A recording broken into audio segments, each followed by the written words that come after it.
Richmond Area N-Rail in Ashland, Virginia, built a large club layout known as the Blue Ridge and Western Railroad, capturing the late summer look of Appalachia. To achieve the background look of distant tree canopies, the club's chief designers, Tom and Dave, selected a product from Micromark called black polyfiber. Once the fiber was glued to the land forms, they used fingers to randomly tease and stretch the canopy to a fuller foliage effect. Later, after applying firm hairspray to the fiber, they sprinkled various shades of green ground foam over the foliage. The results you see in this video. 1 year later, Dave embarked on his own Appalachia-style layout, choosing instead to model an early autumn foliage.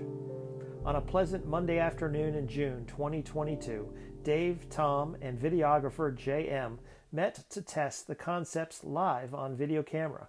Watch closely as they reveal their objectives and techniques. This video clinic demonstrates how to apply trial and error to achieve the right look before cementing the product to your layout. Enjoy! You got green and black. How much? Oh, I'm just kind of randomly putting the green. I think we've got to put the black up first. Well, whatever you put up is going to have to be glued.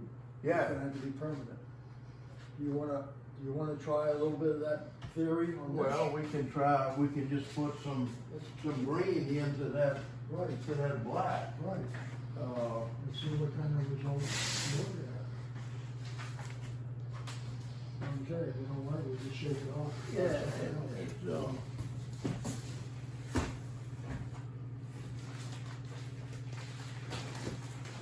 Tom, what did you bring here? What is this? We'll get the mock-up. We're going to try different color schemes. So we're testing color schemes?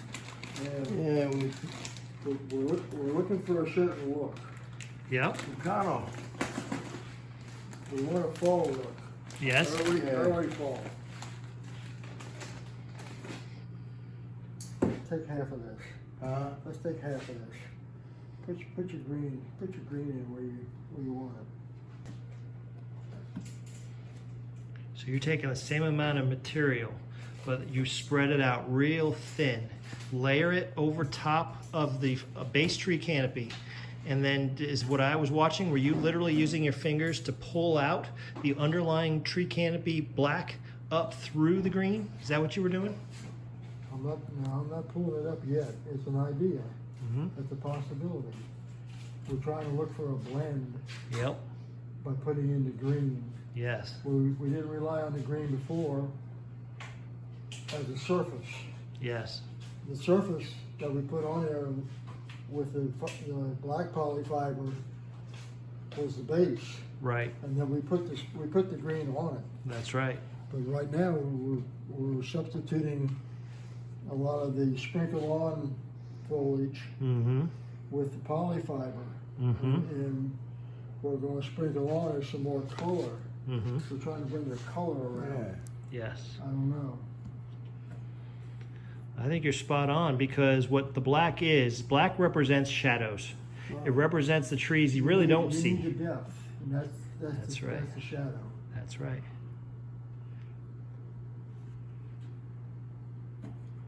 We can fluff it up. You fluff it up, you get more volume. Well, you get more bang for the buck if you fluff it out. What would happen if you did this process, exactly what you're doing, on a platform, on a workbench, okay? And in that process, you tease out all of the green, the black, even if you brought in another color, okay? And once you tease it all out, then you bring your ground foam. You apply the ground, you do the hairspray, we do the glue, the spray glue, all of that is done in advance, so that the product, you literally are gonna peel that product off of the workbench and apply it wholesale onto layout. That would not work in your opinion? No, you have too many contours to deal with. Okay. And you're talking about making it up in sheets. Yes. You can't take and cut a sheet, lay it on a mountain, and just glue it down. Because you've got to get it into the crevices. All right. You got some crevices you don't want trees. Right. You want that crevice. Right.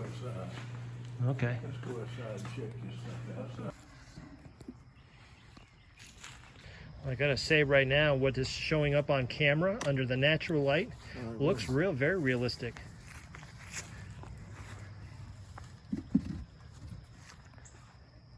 When I did the lake moose covered bridges, the fall foliage quickly became a mess. And the thing I realized about the process is that when you actually look at fall foliage trees, they don't just bloom a little leaf here, leaf there. Yeah. They actually will turn one tree at a time. Yeah, the whole thing. Yeah. So the speckled approach actually is what you look at when you're looking across at a range ways away.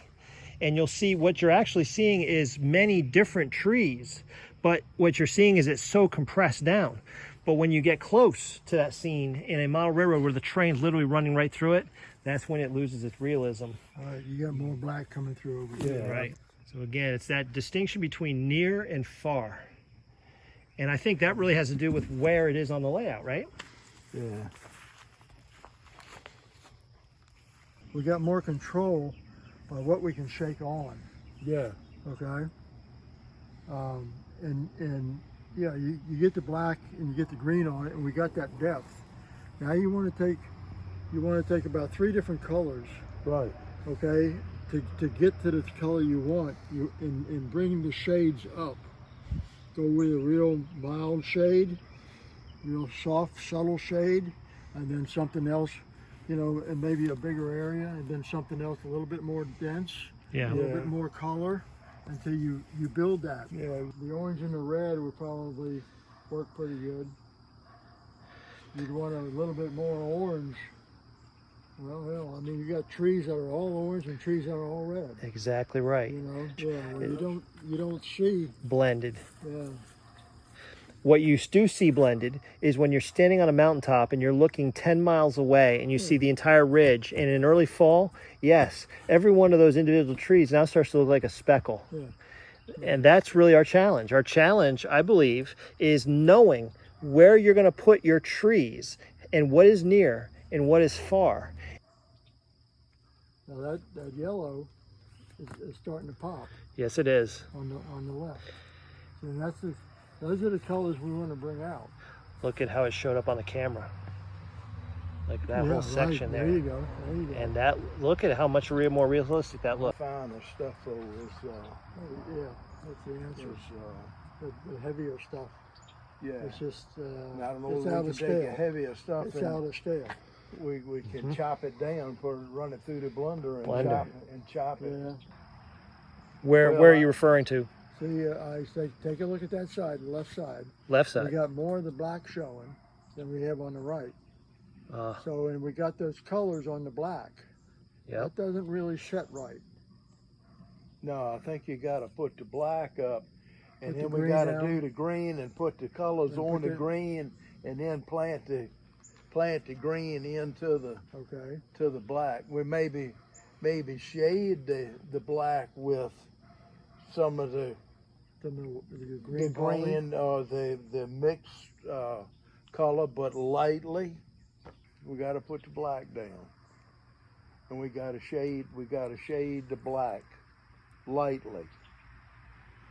Okay, with green. With some green. With green. With green. Okay. But lightly, not heavy, because we don't want to cover the black up and lose the depth of the black. When you put the colors on it, it's going to go where that green goes also. Yeah. Still going to get the base, the black. Tom, in the top right corner, Yeah. you actually started to do that. When Dave stepped outside, you actually spread out that stuff really thin. Yeah. And then you were attempting to start to tease the black through. Yeah. And you can actually see a little bit of evidence of that in that top right corner. And it's a little bit of what Dave is saying.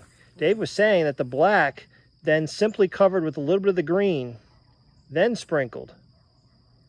Okay, and that's the tops of the trees. Yes. So you still have that shadow. That's right. And when we go back and we sprinkle on this other stuff, it's going to catch the same stuff, just the very tops. That's right. And I think that's where we want it.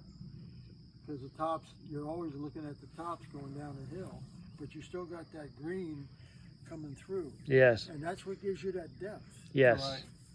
Right. What view do you guys like better? Do you like the view that we're looking at on the screen, or do you like the view that you do with your naked eye looking straight at it? Well, you got to deal with the naked eye. You That's got, what yeah, you're you got to go with a naked eye. I mean, We're not going to be if looking somebody's at taking a pictures. picture, that's one thing. Right. Well, what we did at the club with the brew, when the very first effort, we were actually splitting the difference between what the in-person viewer was seeing versus the camera. You actually successfully did split the difference. How did we split the difference? By not aggressively applying so much colored fiber, like we didn't put too much stuff that distracts the eye, the in-person viewer. We did 2 colors of green. Right. Okay, we had the black, and then we put the basic green on it. Yes. Okay, and then we went back over with a blend. Right. Okay, which had some golds in it. Gold. Okay. And that changed it, and Yep. that's as far as we went. Right. And the fact that we only went so far, but we retained a lot of the black polyfiber, the shadows. We had to. And I think that's really what, I mean, as I'm looking at the woods behind, along the wood line there, Yeah. I would say that at least 30% of the picture on my screen right now is black, because it's the black shadows. Right, right. The hard colors are really going to make it pop, but if we overdo it, that's going to make it look terrible. Mhm. Yeah, I agree. Let's see, the green is here.